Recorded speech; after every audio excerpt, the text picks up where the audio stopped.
नमस्कार दोस्तों, मैं हूँ अश्विनी और आप देख रहे हैं हमारा विशेष साहित्यिक सफर मनु भंडारी की दिसंबर स्पेशल।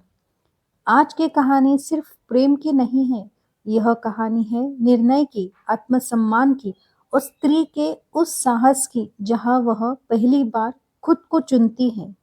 आज हम बात कर रहे हैं मनु भंडारी की सबसे चर्चित और संवेदनशील कहानी यही सच है के बारे में। यही सच है मनु भंडारी की एक प्रसिद्ध कहानी है जिस पर 1974 में सुपरहिट फिल्म रजनीगंधा बनी थी। यह कहानी प्रेम, स्मृति, वर्तमान और आत्मनिर्णय के बीच फंसी एक आधुनिक स्त्री की मानसिक यात्रा को दिखाती है।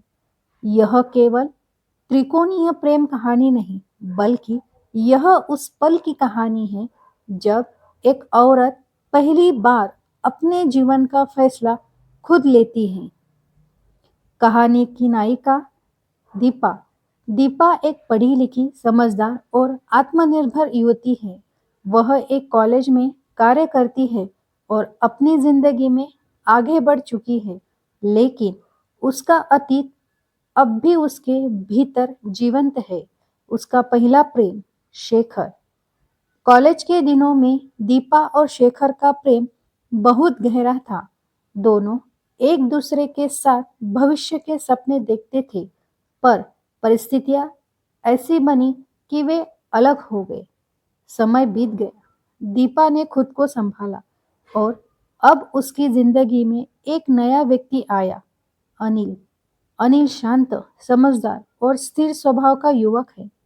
वह दीपा से सच्चा प्रेम करता है और उससे विवाह करना चाहता है। इसी बीच अचानक दीपा की जिंदगी में फिर से प्रवेश करता है उसका पुराना प्रेम शेखर। शेखर अब बदल चुका है, अधूरा, अस्थिर, भावुक और अपने टूटे हुए जीवन से परेशान।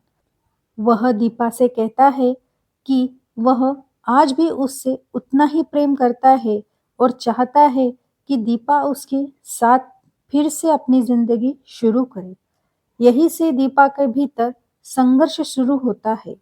एक और उसका अतीत है, भावनाओं से भरा, यादों से भरा, जुनून से भरा। दूसरी ओर उसका वर्तमान है, शांत, सुरक्षित, स्थिर और सम्मान से भरा। दीपा का मन दो हिस्सों में बट जाता है। दीपा अंदर ही अंदर टूटने लगती है। वह खुद से सवाल करती है, क्या मैं सिर्फ वादों के सहारे कोई रिश्ता आगे बढ़ सकती हूँ? क्यों प्रेम सिर्फ भावनाओं का नाम है, या प्रेम वह है जिससे सम्मान, स्थिरता और भरोसा हो? शेखर उसे अपने अतीत की ओर खींचता है और अनिल उसे भविष्य की स्थिर जमीन देता है। यही वह मोड़ है जहाँ दीपा भावना और विवेक के बीच खड़ी होती है। लंबे आत्मसंघर्ष के बाद दीपा एक बहुत साहसी निर्णय लेती है। वह शेखर के साथ जाने से इनकार कर देती है।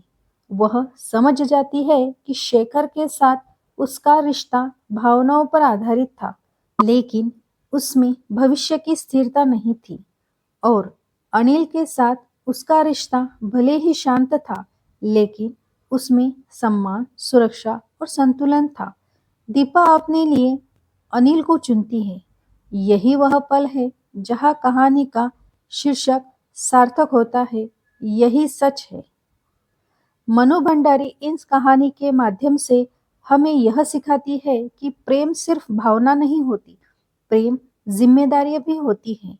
प्रेम आत्मसम्मान से जुड़ा होता है और सबसे बड़ी बात, स्त्री को वह अधिकार है कि वह अपना निर्णय खुद ले। यही सच है। उस स्त्री की आवाज है जो पहली बार वह कहती है, मेरा जीवन, मेरा निर्णय। कहानी की विशेषताएं। स्त्री मन की गहराई, मनोवैज्ञानिक प्रस्तुति, प्रेम का यथार्थवाद चित्रण, संवाद में भावनात्मक गहराई, अतीत बनाम वर्तमान का सुंदर संघर्ष, आत्मनिर्णय की सशक्त अभिव्यक्ति। इस कहानी पर बनी फिल्म रजनीगंधा 1974, जिसमें मुख्य भूमिकाओं में विद्या सिन्हा, अमोल पालेकर और रजनीश बहमल थे। यह फिल्म भी स्त्री दृष्टि की क्लासिक फिल्म मानी जाती है। यही सच है, हमें यह सिखाती है कि असली प्रेम वही होता है जो हमें कमजोर नहीं, मजबूत बनाता है।